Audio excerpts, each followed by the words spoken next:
तो अब हम क्वेश्चंस कर लेते हैं। बेसिकली पहला क्वेश्चन है कि आप जो डिफरेंट फेस्टिवल्स हैं उनके बारे में बताइए, कौन कौन से भारत में फेस्टिवल सेलिब्रेट किए जाते हैं। तो एक ओणम है, दिवाली है, ईद है, ये तो होते ही हैं। होली भी है, नवरात्रि भी है, गणेश चतुर्थी भी है, और इस टाइप के बहुत सारे फेस्टिवल्स सेलिब्रेट करे जाते हैं। क्रिसमस भी एक फेस्टिवल है जिन्हें सेलिब्रेट किया जाता है। दूसरा क्वेश्चन है, what do you think living in India with its rich heritage of diversity adds to your life. तो भारत में रहने पर आपको क्या लगता है कि कैसे इसकी रिच हेरिटेज है, डाइवर्सिटी है, वो आपकी लाइफ में बेटर करती है। तो ये डाइवर्सिटी जो रहती है ये लाइफ को बहुत रिच बनाती है। रिच इन द सेंस कि एक्सपीरियंस बहुत अच्छा हो पाता है, हम बहुत सारी चीज़ें सीख पाते हैं, समझ पाते हैं, दूसरे लोगों का पॉइंट ऑफ व्यू समझ पाते हैं, दूसरे लोगों का रहने का तरीका, उनके कल्चर से सीख पाते हैं। और देखा जाए तो डाइवर्सिटी बेसिकली ये है कि फॉर एग्जांपल रेनबो ले लो आप, तो रेनबो के 7 कलर्स हैं, और 7 कलर्स जो साथ में रहते हैं तभी रेनबो बनता है, और कितना ब्यूटीफुल है। सिमिलरली संगीत में भी 7 सुर हैं या 7 नोट्स हैं, वो भी रहते हैं सरगम में, तो ही म्यूज़िक ब्यूटीफुल होता है। कहने का मतलब है ये जो डाइवर्सिटी है, जो इतना डिफरेंस है हमारे यहाँ, हमारे लोग अलग दिखते हैं, अलग अलग रंग के होते हैं, अलग लैंग्वेजेस स्पीक करते हैं, अलग रीजन को बिलोंग करते हैं, अलग वैल्यूज़ है, कल्चर है उनका।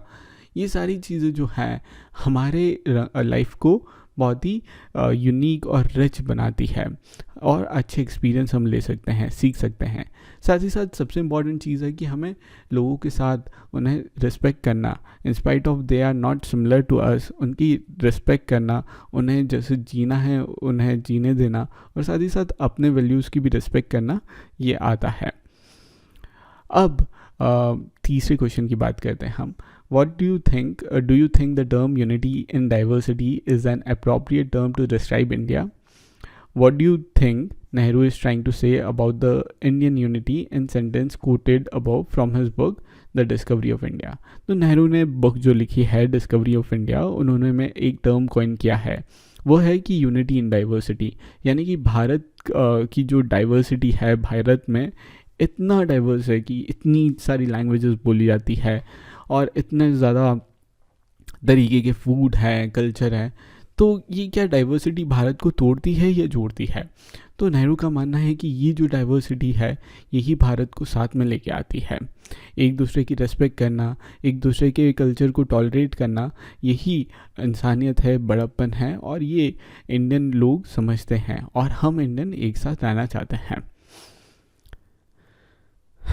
चौथा क्वेश्चन जो है ये इसमें है कि underline the line in the poem song after Jallianwala Bagh massacre which according to you reflects India's essential unity.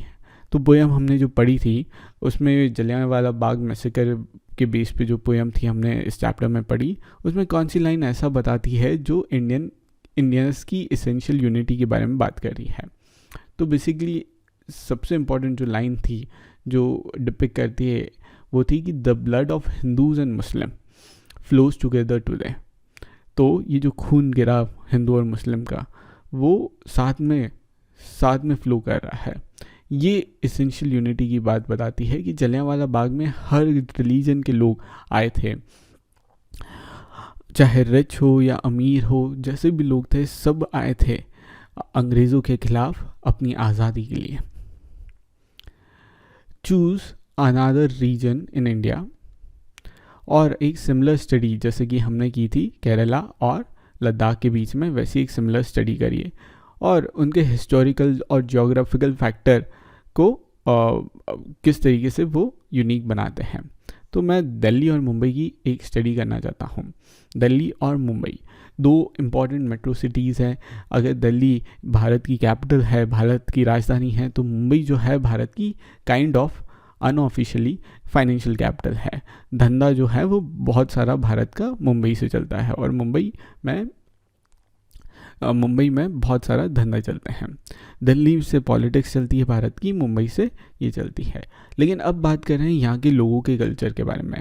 Basically दोनों मेट्रो सिटीज़ है, कल्चर ऑलमोस्ट अब सिमिलर है, पूरे देश के लोग दिल्ली आते हैं और पूरे देश के लोग मुंबई आते हैं।